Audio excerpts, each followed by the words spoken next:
Welcome to the EnsoReal Paradigm Shifters podcast. This show is for and about the entrepreneurs who work to improve and expand our human well-being by bringing cutting-edge technologies and ideas to life. We are Marie and Magnus Dahlgren, your hosts. In this episode, we talk to Alex da Silva. Alex is the co-founder of Happy as Larry Group, the happiness company that specializes in emotional intelligence and addictive behaviors. Alex specializes in life coaching, recovery coaching, as well as mindfulness and helping individuals achieve emotional intelligence. And now, our conversation with Alex da Silva.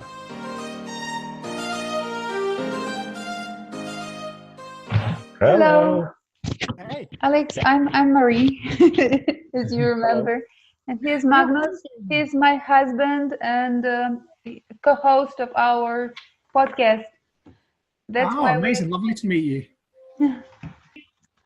How do you think, what is your strangest talent? My strangest talent? Right. Ooh, to talk. I don't know if that's the strangest, but it's definitely one of my talents.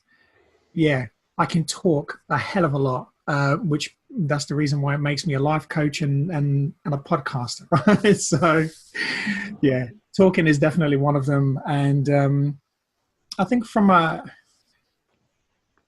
wouldn't say so much strange, but the ability to just be able to help people and just really connect with people from an emotional perspective.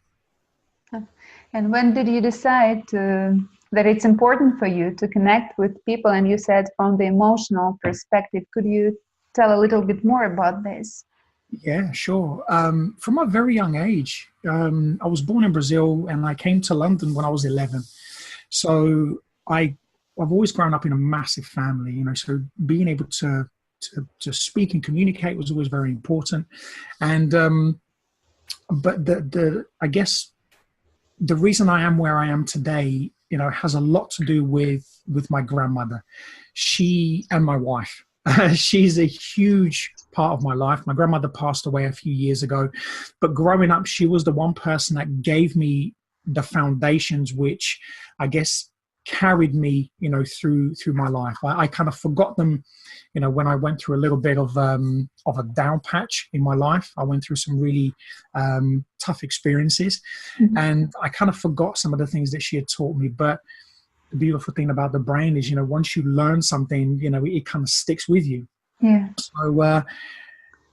So yeah, the passion for me started at a very, very young age, and because she was able to kind of connect with me, she taught me so many things from a very young age about, just love, kindness, tolerant, compassion, that was the kind of the things, that's who she was. She gave birth to 13 kids. Wow. As well as me, I lived in the house as well, and she was always helping the homeless, bringing them into the house. And growing up in Brazil, I'm not sure whether you guys know much about Brazil, but sometimes it can be quite dangerous to just bring random people into your house. But she didn't care, and I grew up seeing that. And as a young child, I understand today, between the ages of 0 to 11, we learn so many different things, and all of these experiences are huge values to us as we then grow up. So I watched this beautiful woman just helping so many people and just really carrying, I guess, what I like to carry today, is just to be able to go and help other people. So, yeah, that's kind of where it came from. And I guess just through life experiences as well. I was a father at a very young age. It wasn't planned. I had a son at 17, and then I went on to have a daughter at 24. I had all of these, amazing plans of going to university and, and getting this huge career, which I still managed to achieve. I achieved them in a different way. But nonetheless, I got to where I want to be. And to be honest, the path that I'm at now, I realize that, I'm nowhere near, where I really want to be in life. I've got so much more to do and so much more to give. So, being here and connecting with you guys, these things are so important for me. That's great. That's great. Thank you. So would you tell that connecting with people, it's your real passion?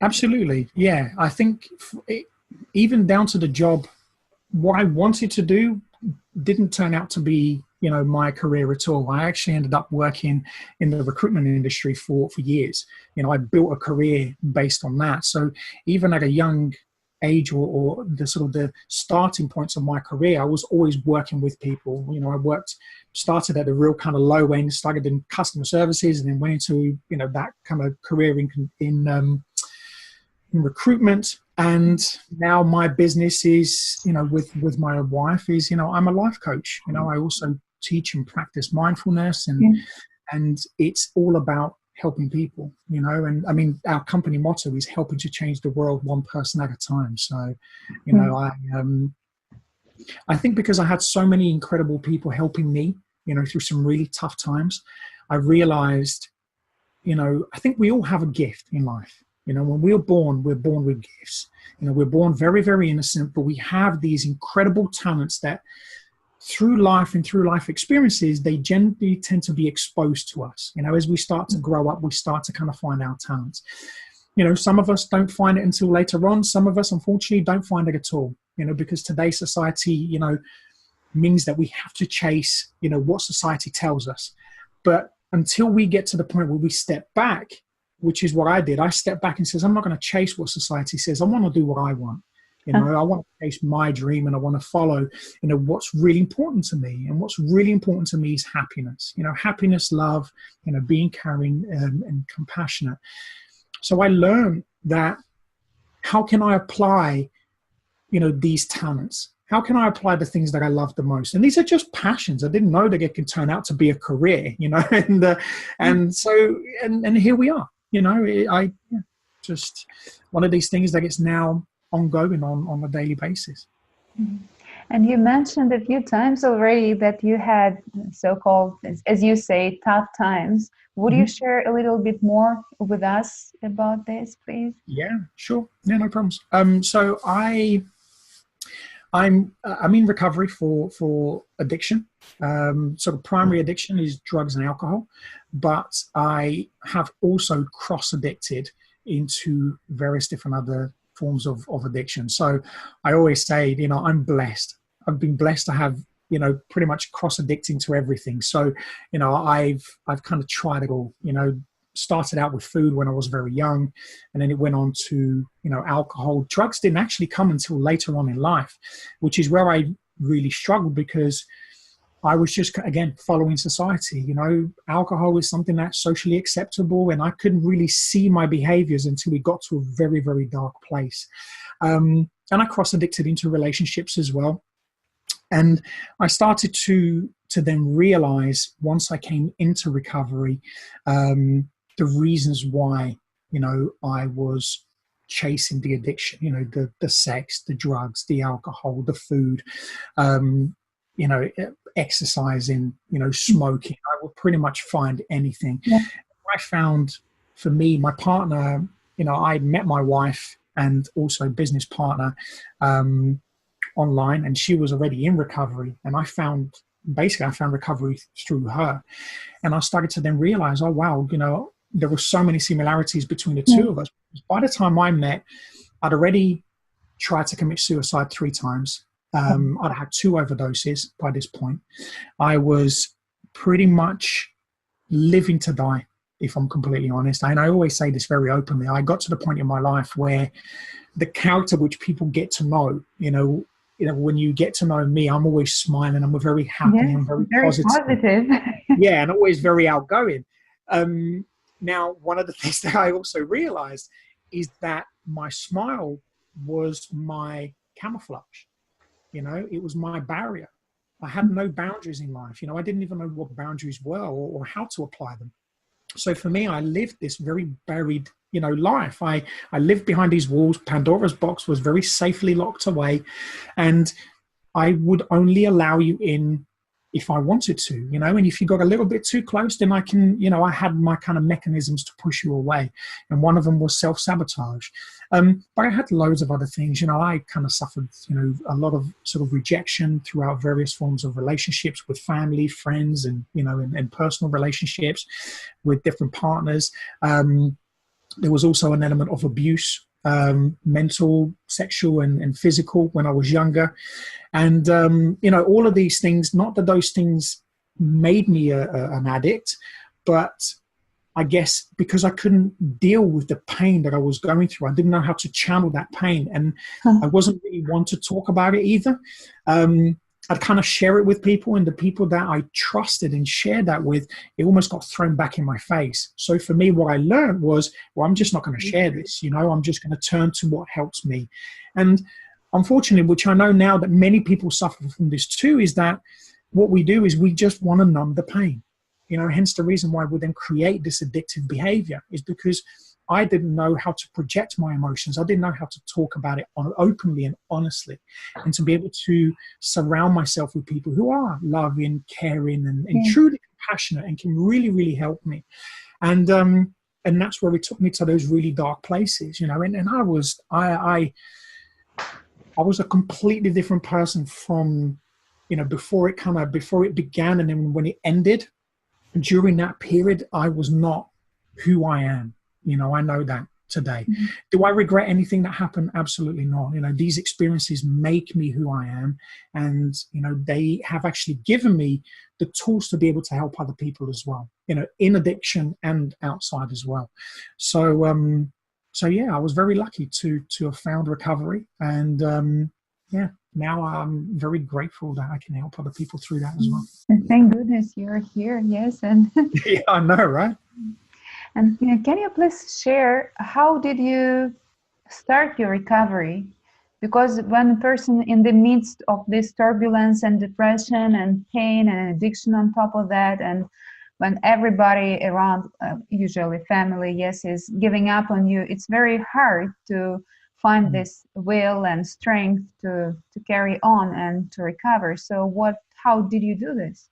Yeah, well, as I said, I got to the point for me where I was genuinely just living to die. I just kept drinking and using, whenever I could, to just get to that point where it would be enough that it would then just kill me.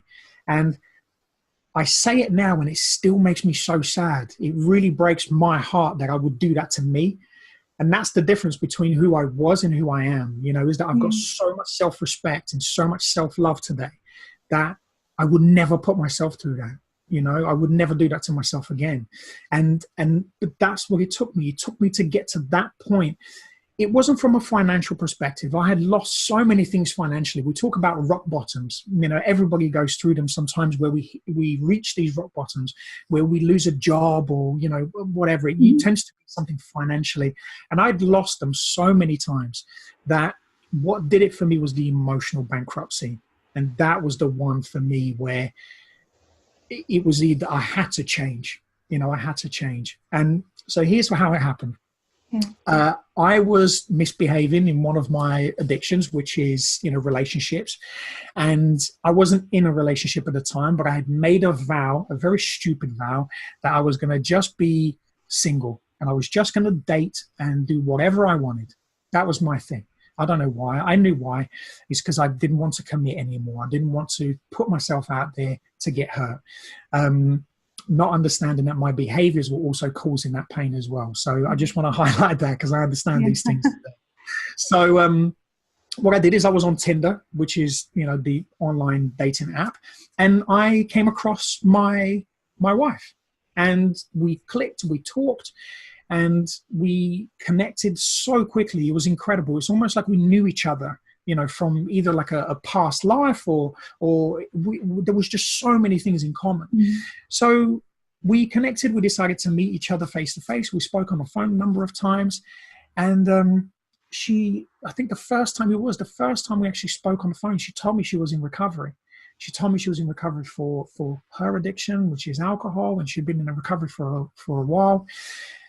Anyways, what happened was, cut the story shorter, it's, we carried on dating, and she said to me that she works a 12-step program, and the 12-step program is what I embarked onto. She went to rehab and she then went on to then work a 12-step program. I was lucky because of her that I actually went into straight into a fellowship, and I started working the 12-step program, and that's kind of what helped me really. That's great. And you mentioned a few times about emotional part of this problem, Yes. about emotional bankruptcy, and also about emotional intelligence. Could you please share and explain a little bit more about this to us and our listeners? Because not Yeah. everybody knows what is emotional intelligence. A Yeah. lot of Sure. people actually don't understand what is it. Yeah. Which is interesting, right? Because we all have it. We're all born with it. It's just I think people talk about IQ. The new Yeah. thing now is EQ. Which is emotional intelligence. And emotional intelligence, simply put, is just understanding your emotions, just connecting with yourself, and and I'm going to talk just from my personal experiences. Once I started this journey of recovery, what I did is I was working that 12-step program, which really helped me. Now, the 12-step program is absolutely fantastic when it comes down to solving the problem of addiction, or whatever your solution or poison may be, whether it's drugs, alcohol, so on and so forth. But what I found is that the root of the real problem is the emotional part. Because I found that for me, it wasn't the drugs and alcohol and everything else that I was using, is there was something wrong with me emotionally. I couldn't understand me. I couldn't understand why I was in pain, why I was depressed, why I'm full of fear, why I'm always anxious, so on and so forth.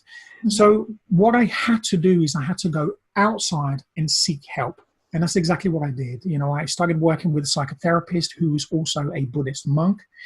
And Interesting. yeah, and I'm telling you, it was insane. But I always believe that things are so meant to be. When you're meant to be connected with something or someone, those things happen. And I really started to believe in that. I always had faith and just kind of trust the process. So I started working with this guy, and he was incredible because as we were working, doing the kind of psychotherapy, we would then also practice mindfulness. We would do, half an hour, sometimes an hour's worth of meditation. And I really then started to connect with me. And it was just simply just listening and just being still and understanding that it's okay to be angry. It's okay to be sad. It's okay to feel that anxiety, but what I also then started to understand as I practiced more is that these are just attachments. It's like a label on the back of a t-shirt, one that says fear, one that says anger. And then we have others which says love, happiness, sadness, fulfillment. So what I started to learn, and I continue to learn now, is, when these things happen, because sometimes I have great days. Thankfully, most days I have great days. But there are days where, when you just wake up and you just feel a little bit just rubbish, or just down, or just you're just not really right. A lot of the times what I used to do is I used to attach to that feeling and say, well, I'm depressed today. How am I? I wasn't depressed. I was just woke up, and that was that. Now today I understand that I'm not feeling anything. That's just how my body feels. Now, by just allowing my body to do what it needs to do, that could mean my body just needs to rest. It could mean that, maybe I've been working too hard, training too hard, whatever it may be, and I've just learned that now because I've learned to connect with my emotions. I've become more emotionally intelligent. So it's connecting with yourself. Because I've learned to connect with myself, I now understand that my body and my mind will do what it needs to do. Now, one of the biggest things that I learned, and I teach this to people, is your thoughts are a byproduct of your emotions. Meaning that whatever you think, you're going to feel or you're going to experience. So what I've learned is that I work on my mind. I work to make sure that my mind is calm, that it's positive, I'm surrounded, and it's not just within myself. Within myself is the most important thing. So, being on my own is something I'm very, very comfortable with. It would petrify me to sit by myself for 5 minutes. But today I could just do it for hours, and not from, but I also have to be very careful not to isolate. So just by learning and practicing these little things has then kind of just allowed me to just be comfortable with me, and just understand that I don't have to bury my emotions anymore. I don't have to run away from a conversation with somebody. I can communicate honestly and let you know that I'm not happy, that you've upset me. It doesn't have to lead to anger, screaming, shouting, throwing things. It can just be how we're talking now, just a normal sense of conversation. I think I may have just gone a little bit longer, but hopefully that kind of answers the question a little bit. Yeah. Yes, thank you very much. What are some of the methods you've used to work on yourself? Sure. So every day, we have a newborn, so I get up pretty much every 3-4 hours now. But in the mornings, my wife and I, if the baby's asleep, then we practice prayer and meditation. Not from a sort of a religious sense, but just to connect. I believe in a higher power or God. So for me, I connect and just to kind of ask for me to just to be a good person today. Just to be able to do the right things. So I have a number of set prayers which I say, and I do a meditation, anything between 10 to 20 minutes. If time allows, sometimes we can do a little bit longer. And I often say some affirmations to myself as well, just to kind of set me up for the day. If I'm going training or if I'm starting work, usually tends to be with work because because I'm running my own business now, fear kicks in for me quite a lot. I still have that. That's one of the things which, I suffered throughout my whole life, so I every now and then I get anxious. So I practice that again, because my thought process, I know my thought isn't real. So what I do is I just continuously train my brain to think in a different way. And it's just simple little things like, let's just have a really good day today. And if my head starts to play, and often we will say, yeah, you're not good enough. Let's just not do any work. So what I'll do is I'll say gently to myself, yeah, not today. Let's just stay focused, which will just help me to, just little things every day. And I practice these things throughout the day. I generally tend to just practice, love, kindness, tolerance, and just be of service, whatever, opening the door for somebody or, just saying hello or good morning throughout the day. And then in the evenings, I have a mentor. So I share a gratitude list with him, just 10 to 15 things that I'm grateful for every single day. And I also, it's almost like, it's like an accountability. It's like a diary where I will basically just go through my day and, just to talk about whether I've had any resentments, or it's like a journal, so to speak. And I share that with him. So I do it every single day. And the purpose to this, and we also teach this as well, the purpose to this is to train the brain to think in a different way. And, I found that it's so powerful and it's absolutely incredible. It really, really works. That's great. And it gives hope to many people. Mm-hmm. And you mentioned that you're a co-founder of Happy as Larry group now. Can you explain a little bit more, share more information about this? What is the group and what are you doing there? Yeah, sure. Company, you said.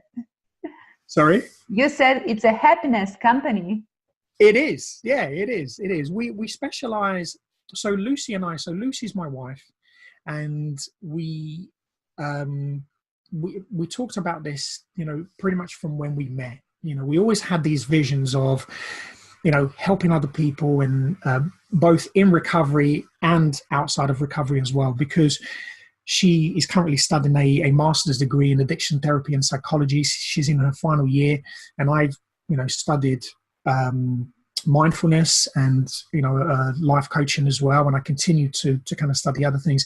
And what we found is we wanted to just put everything, all of our knowledge together. So we created a Happy as Larry group. And, so it's, life coaching, mindfulness, and therapeutic techniques.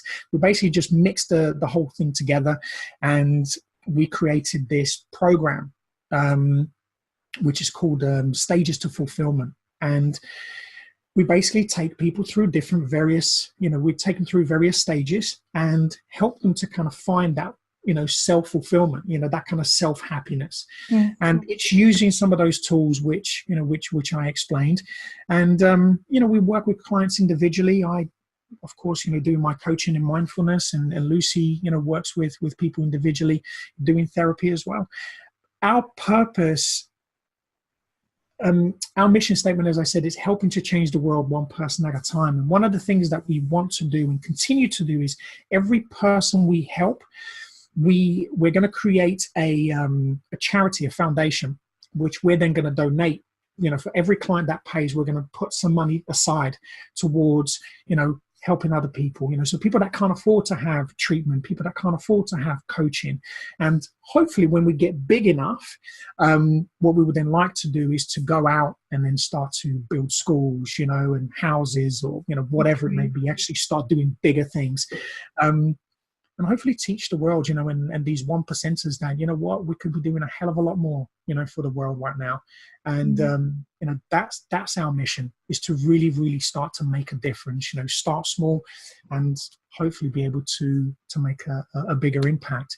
We're going to launch on Friday our academy. So we're going to start doing online courses, which will be Happy as Larry Academy. Again, same thing, we provide so many different services. So we do group sessions, we do seminars, public speaking as well. So, yeah. And how do you imagine your group, Happy as Larry group, in 5 years from now, for instance? So we have, it's a shame I'm not in the living room, but we have this board. It's like a dream board. And so Happy as Larry Group will be the group company. And, we have the podcast and YouTube channel. We are now launched the academy, and hopefully in the next few years, within the next 5 years, we would like to then have also a nutrition company and a treatment center as well.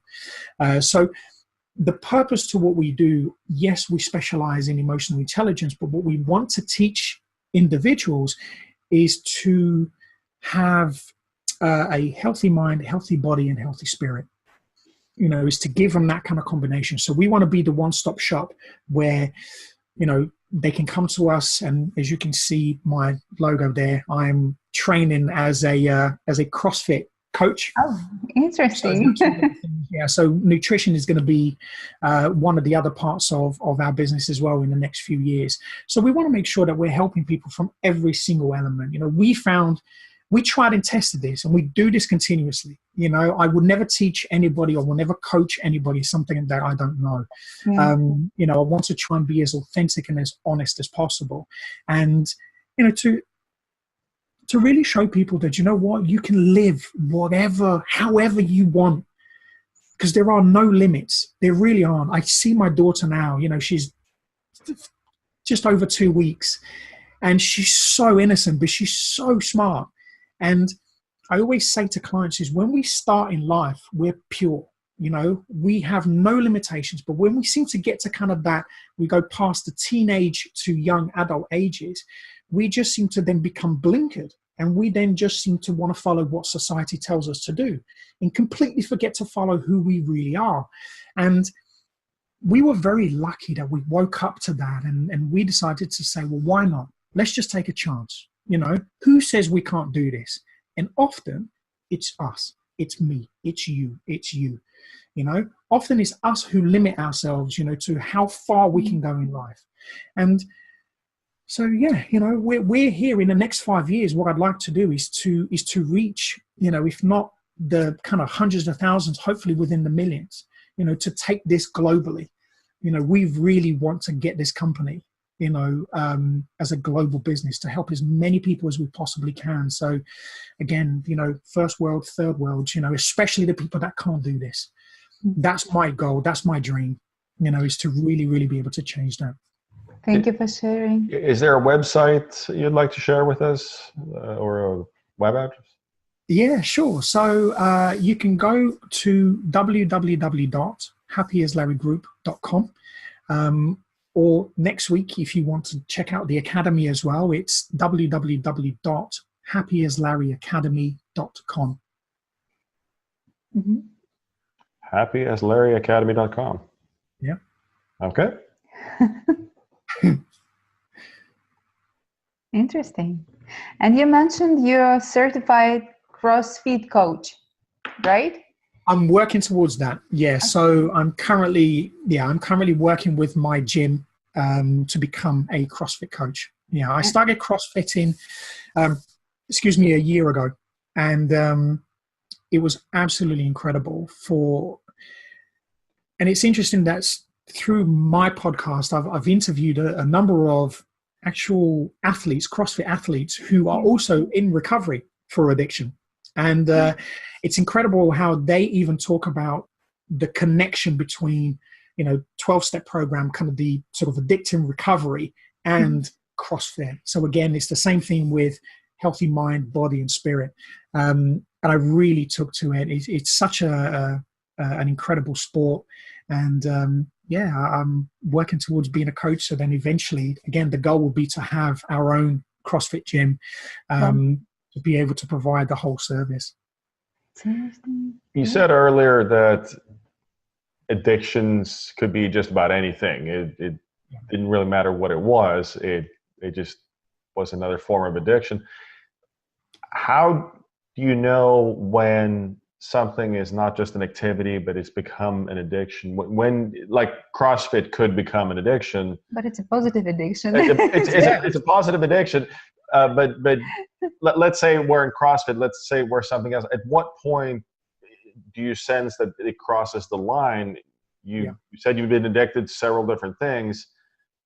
How would you define crossing the line? I mean, is there a simple definition for it? Absolutely. And fantastic question, because I see people who are in our gym who have those addictive behaviors, and not just in CrossFit, just in training. I've done mixed martial arts, I've trained, in normal gyms, and I've learned now, especially because it's, because of what I do on a daily basis, as a job as well. So the defining moment is when you're doing something to change the way that you feel. So you can go to the gym every day because you want to be healthy. But what some people do is like, let me change the gym. Let me use something else. So let me use a smoker, right? Mm-hmm. So some people smoke socially. I knew friends that would just go out, they will have a couple of drinks, and they will just smoke then. They wouldn't smoke throughout the week. They wouldn't smoke in the evening, never. Now, I know people who will smoke every single day. They'll smoke 20, 30, 40 cigarettes a day. Now, when you watch that pattern of behavior compared to somebody that will just pick it up on a weekend, or maybe once, in a blue moon, if they go out and have a few drinks, the difference between that is that someone who's just socially just doing it, maybe because they want to fit in, or maybe just because they like it, but they can put it down. It's okay. Now, the difference is when you watch somebody who will use that, and maybe you guys maybe at work may have seen that if you're having a really stressful day, or somebody's annoyed you at work, or your boss is not doing what he's supposed to do, or somebody's messed up your work. What do? You go out and you go for a cigarette because you want to calm yourself down. You want to de-stress. That's changing the way that you're feeling. And that's when we need to then start to have a look at the motives behind what we're doing. And people may not agree with me, but that's addictive behavior, because you're not sitting and just experiencing your emotions. What you're doing is you're trying to change that by doing something else. Away.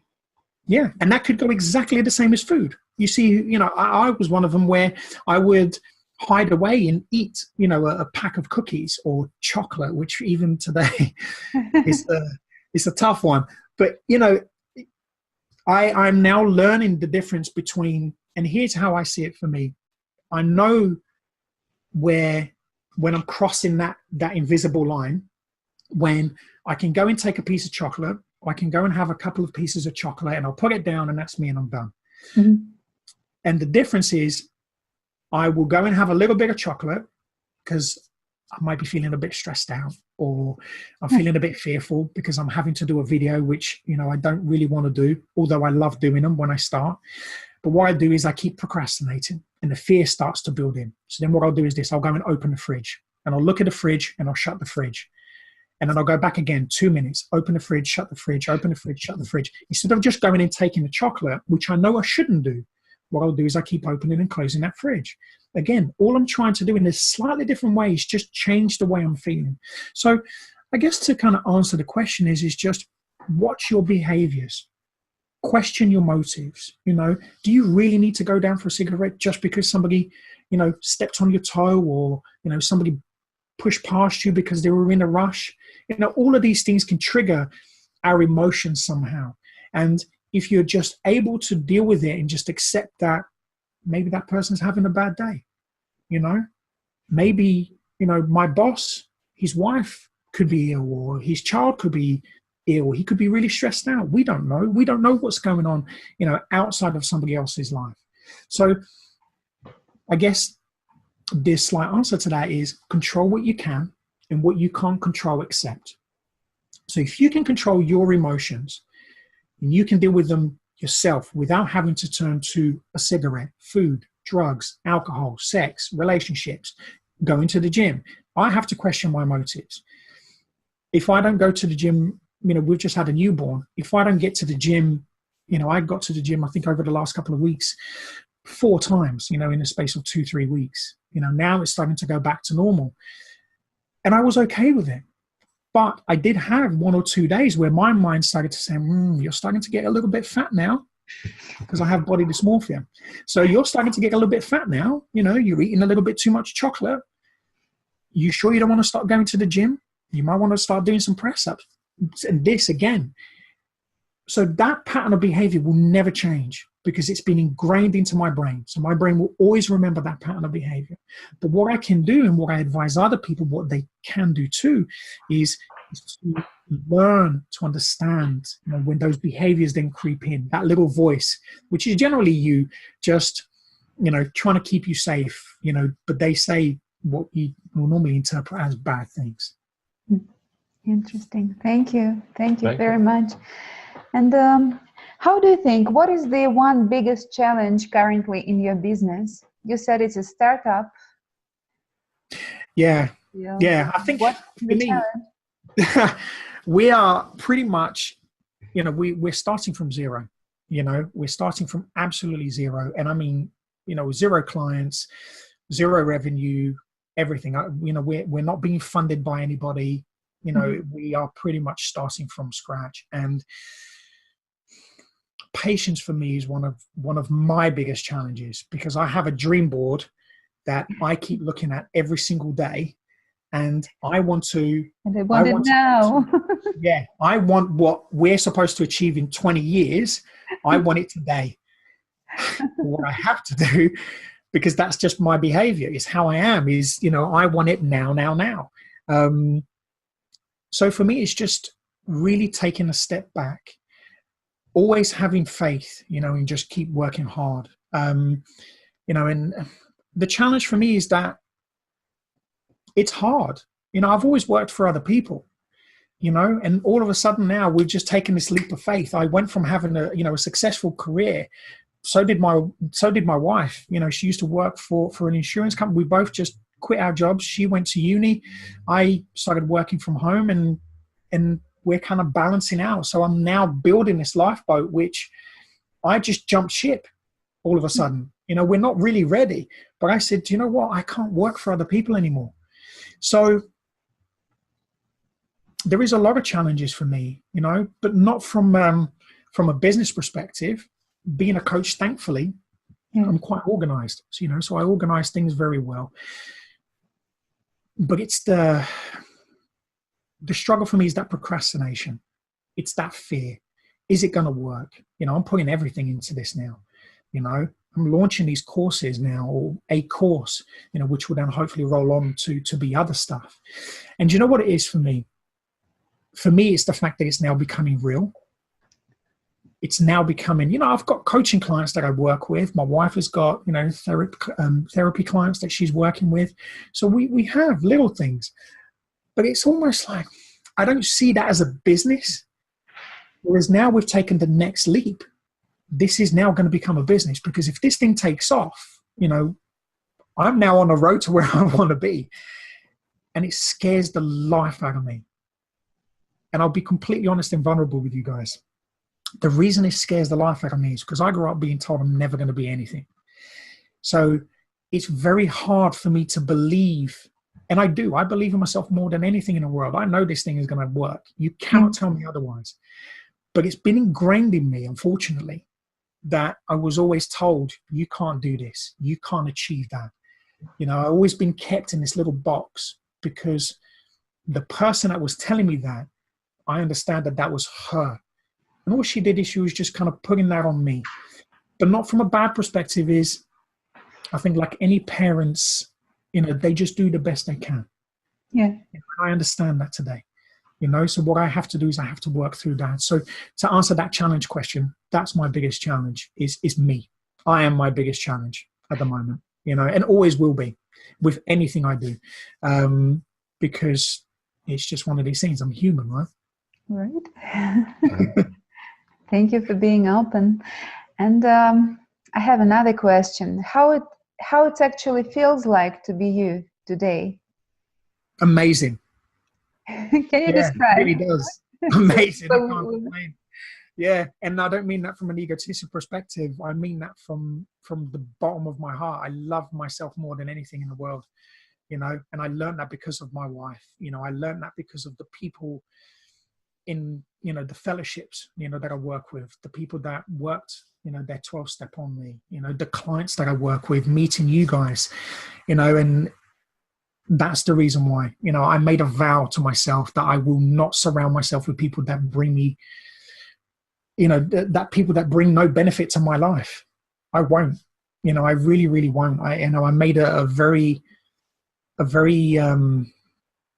clear decision, very black and white decision to just turn around and say to myself, enough's enough. You know, I've got to do this for me. And, it's not easy. It really wasn't, but it has allowed me today to just be genuinely happy. You know, as I said, I have good days, I have bad days like anybody else, but I've learned that that's it. It just is what it is. So yeah, I cannot complain. Cannot complain. I have the most beautiful wife in the world. You know, I've got 3 amazing kids. You know, I've surrounded myself with really amazing set of friends. And as I said, I get to meet you guys and be able to do this. This is a blessing, you know, to speak to you guys and be able to reach other people on a more global level as well. You know, what have I got to complain about? You know what I mean? This is the thing. Well, I have nothing to complain about. So, yeah, I know I answered the question a little bit longer, but I always like to emphasize why. Yeah. You know, and I always say to people, sorry, see, this is one of my weird talents. I can talk, so please shut me up if I do go on. But we really enjoy what you're saying. But this is one of the things I say to clients, you know, and I even say to friends, be careful with asking me to be your friend, because I'm very honest and I'm very black and white. I don't have huge amounts of friends. I know a lot of people, but I don't have a lot of friends, you know, because I can relate. Yeah, I'm an honest and I'm a true friend. But the thing is, I seek that. I want the same type of people around me, you know, because we're all people pleasers. You know, everybody just says things to say, oh, yes, of course. And then behind your back, they'll go and say something else. You know, when my friends, the small amount of friends that I have, they know they'll hate me for a week, but they'll love me for the fact that I'm honest with them, and they can do the same with me. And I always say to people, you know, when you really, really look at your life, and even the listeners now, take 5-10 minutes and really write down like a true gratitude list of all the things you're grateful for in your life. And then just keep doing that every single day. And you realize that you've got nothing to complain about. Yes. You know, nothing to complain about. And if you do, just do another list and have a look at the things that you need to change. You know, and then change those things and then start creating that gratitude list. Because the thing is, it's so easy and we've all been there. I'm sure you guys have done it too, where we will have one of those days or one of those weeks where you just complain. I used to complain all the time. It's everybody else's fault. And then I started to realize, actually, go look in the mirror. And then when I took a very big look in the mirror, the only problem is me, you know, and the person that needs I have responsibility for me. That is it. I'm not responsible for you or you. Whatever you guys decide to do in your life and what you choose to do and how you choose to live, that's down to you. You know, I always wish people love and good luck. Best of luck to you, you know. But how I choose to live my life is X, and that's it, you know. And you either join me or you don't. Either way. That's it. Oh, actually, I have a few more questions if you agree to answer them. Yeah, sure. Could you please tell a story in your life when you experienced the biggest aha moment of realization of some kind? Could you recall such? Yeah, I have a few. But you know what, the biggest one for me, it goes back to, again, and the reason that I use this, because it completely changed my life. When I came into recovery, I didn't think I was an alcoholic. I didn't think I had a problem with drinking.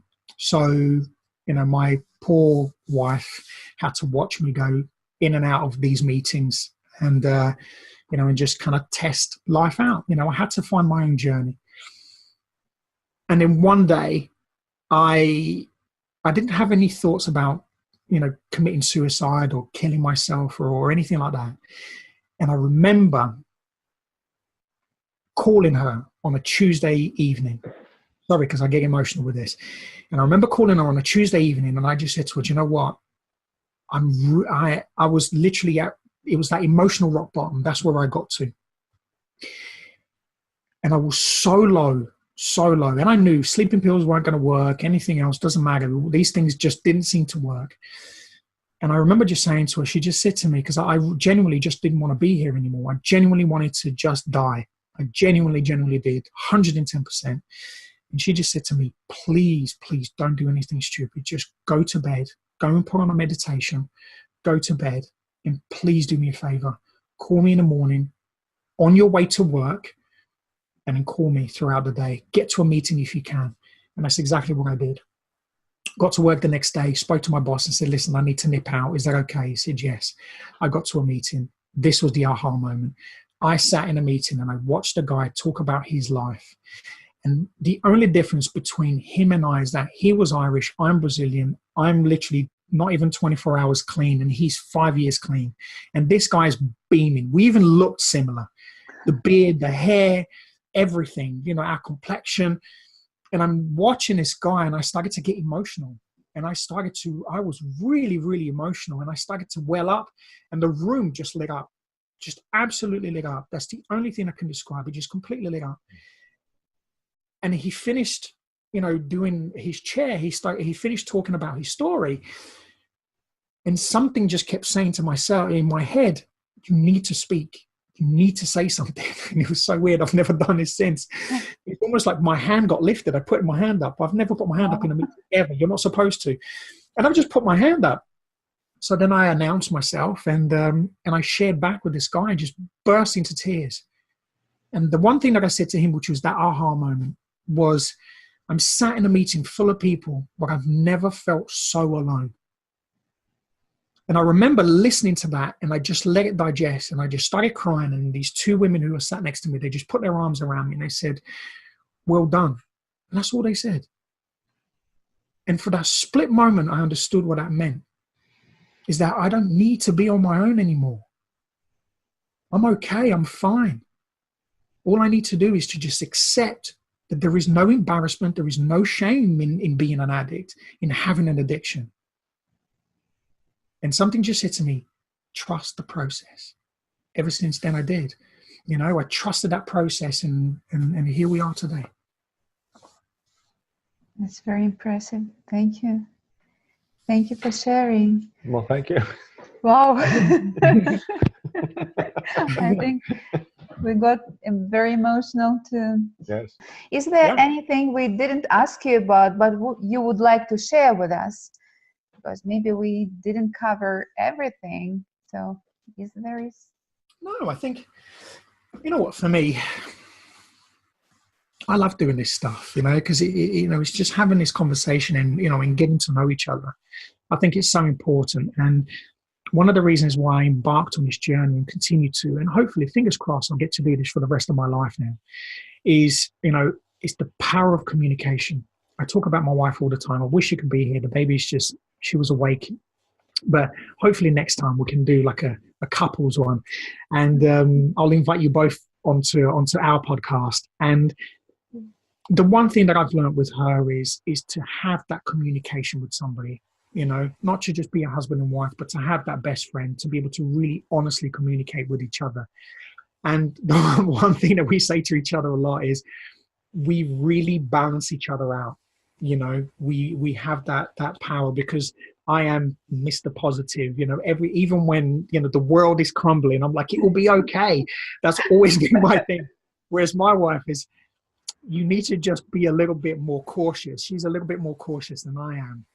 So the great thing about us is that, you know, we bring, you know, the best out of each other. You know, we really, really do. But we also kick each other up the butt as well. You know, when we need to tell each other the truth, we really, really do.